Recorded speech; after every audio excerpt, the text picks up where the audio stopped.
Estamos en un momento de precio alto del petróleo y sus derivados, los combustibles. Esto se debe al conflicto bélico entre Rusia y Ucrania, que generó la salida de Rusia como un proveedor para esta parte del mundo debido a las sanciones que han aplicado las potencias occidentales a ese país.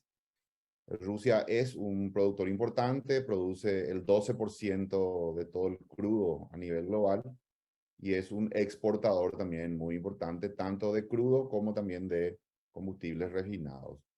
Eso ha llevado a la necesidad de reconfigurar todo lo que es la capacidad de refinamiento al salir, digamos, las refinerías rusas del mercado para esta parte del mundo. Ha obligado, como dije, a reconfigurar el esquema de refinerías para proveer todo lo que se necesita. Y dado que no hay por lo visto suficiente cantidad de refinerías, entonces se ha generado un cuello de botella en ese eslabón de la cadena y eso ha encarecido el precio especialmente del diésel, porque hay que recordar de que las refinerías son construidas para tipos específicos de crudo, no es que cualquier refinería puede refinar cualquier crudo, y son pocas las refinerías que tienen esa capacidad, digamos, de adecuarse a diferentes tipos de crudo. Hoy España es el país líder mundial en ese tipo de refinerías. Las demás son más antiguas de los otros países, digamos, y tienen esa dificultad. Eso ha generado que el precio del derivado, que es el diésel, se haya, digamos, separado lo que es el comportamiento del crudo propiamente. Hemos tenido un pico, el último pico del precio de lo que llaman el heating oil, ese es el nombre técnico del diésel que nosotros compramos en el mercado internacional como país. Después de un pico en junio ha tenido cierta reducción, pero con mucha volatilidad, ¿vale? Es decir, baja, después vuelve otra vez a subir, baja. No estamos, digamos, en un momento de precios estables, sino más bien de precios muy inestables, mucha volatilidad. Lo que localmente ocurrió es que el precio del diésel acompañó la suba del precio del heating oil a nivel internacional, pero no lo suficiente. En un momento dado, el diésel tendría que haber subido más para acompañar esos precios, pero por una decisión política de Petropar se mantuvo, digamos, en un nivel inferior. eh, y bueno, ahora por la presión que hay, digamos, las movilizaciones, Petropar ha hecho todos los estudios, digamos, para poder bajar, pero realmente no puede bajar. De hecho, en la página web de Petropar está publicada su estructura de costos a agosto y Petropar está perdiendo 108 guaraníes por cada litro de diésel que despacha al mercado. Esto demuestra, ¿verdad?, de que el costo de adquisición de ese diésel que actualmente tiene en su stock no le permite bajar, más bien si quisiera, digamos, empatar, más bien tendría que subir el precio del diésel. Lo que está haciendo Petropar ahora, según lo que hemos leído en publicaciones en la prensa, es que está vendiendo a Bolivia ese stock que tiene actualmente. Hay que recordar de que Petropar tiene capacidad de tancaje más o menos para 90 días. Entonces está vendiendo ese stock más caro, piensa luego en las siguientes semanas comprar un diésel un poco más barato y de esa manera, en todo caso, bajar un poco su precio. Pero hay que decirlo, no hay mucho margen. El mercado está bastante complicado, ¿verdad? Si uno ve las noticias internacionales en casi todos los países, hay quejas, hay inquietud, ¿verdad?, por el precio del diésel. Pero como dije y cierro con esto, todo esto se debe a esa tensión que hay en los mercados internacionales por el conflicto bélico entre Rusia y Ucrania, que mantiene todavía lastimosamente para nosotros los precios del combustible en niveles altos. El organismo regulador justamente del mercado en Paraguay es Petropar, ¿verdad? Petropar es el que se supone la empresa pública que participa del mercado de combustibles, actualmente con una participación en ventas de 17%. Petropar es el que tiene que construir esa estructura de costos eficiente y bueno, trasladar eso al mercado, ¿verdad? Por lo menos de lo que vemos, como te dije, la estructura de costos que Petropar publica en su página web, cualquiera puede entrar a verla. Actualmente, considerando el costo actual del stock que Petropar tiene, pierde 108 guaraníes por litro. ese costo se configura con las diferentes compras que va haciendo la empresa estatal. En cierta manera se promedia después ese costo de compra para ver cuál es el costo promedio de stock que tiene en sus tanques, ¿no?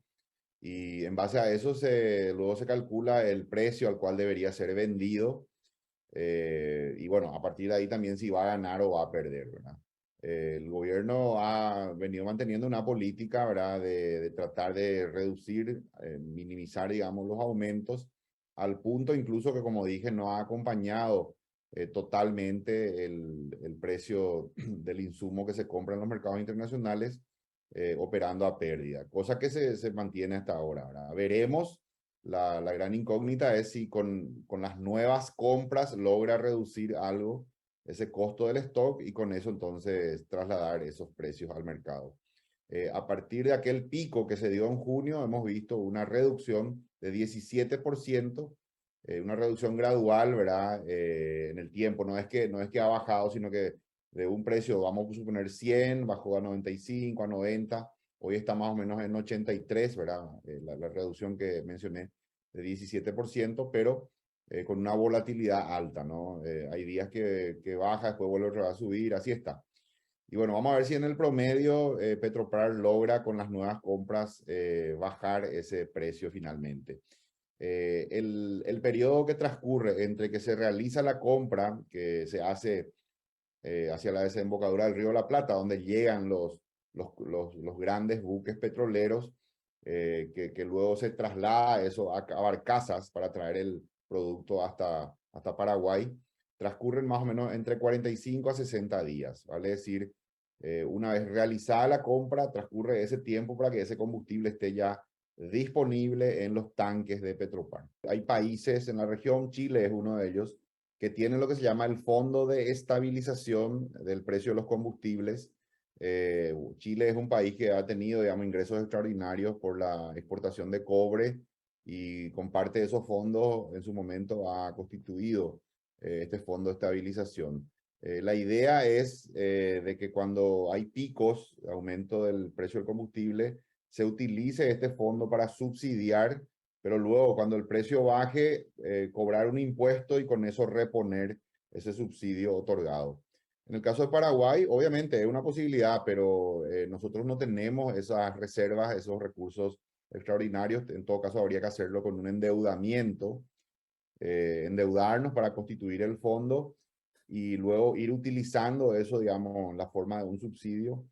El pequeño detalle o problema que yo veo es de que dada la inestabilidad, esa volatilidad que menciono, que está teniendo el precio del combustible por el conflicto bélico, que cada día hay noticias nuevas que hacen que el precio se dispare un poco, después se calma, baja un poco. Dada esa volatilidad, si tuviéramos ese fondo de estabilización, empezaríamos a subsidiar, pero luego es muy difícil en este momento saber cuándo el precio va a bajar, ¿verdad? Pues en el caso de que baje, eventualmente sería posible recuperar ese subsidio otorgado, pero si no baja, lo que ocurriría es que se utilizaría todo el subsidio y después ya no habría recursos para seguir subsidiando y el precio todavía no baja y no sería posible recuperar. Vale decir, se expondría al país también a una pérdida, ¿verdad? De ese fondo en el caso de que se constituya. Repito, porque es muy difícil en este momento establecer, digamos, un comportamiento futuro por la alta volatilidad que está teniendo el combustible. Acá lo que corresponde, en mi opinión, es, en primer lugar, transparentar lo más posible la estructura de costos, que es lo que, por lo menos de afuera vemos, está haciendo Petropar, ¿verdad? Lo publica en su página web. Y luego tratar de gestionar lo más eficientemente posible las compras en el mercado internacional, tanto las compras como también el costo de flete, de tal manera que ese combustible llegue a Paraguay al menor costo posible. O sea, más que nunca es importante la eficiencia en la operación de Petropar para de esa manera, por lo menos, buscar un precio, digamos, eficiente, ¿verdad? Que no haya excesivos costos o incluso corrupción en el medio, ¿no? Pero lo del subsidio, si bien es una posibilidad, también hay que recordar que el fisco hoy está ya con déficit fiscal de más de 3 puntos del PIB para este año. Y por otro lado, el endeudamiento país también está en un nivel ya muy alto, por encima del 35%. Y bueno, eso también pues dificulta un poco ahora el endeudarnos más para otorgar eventualmente este subsidio.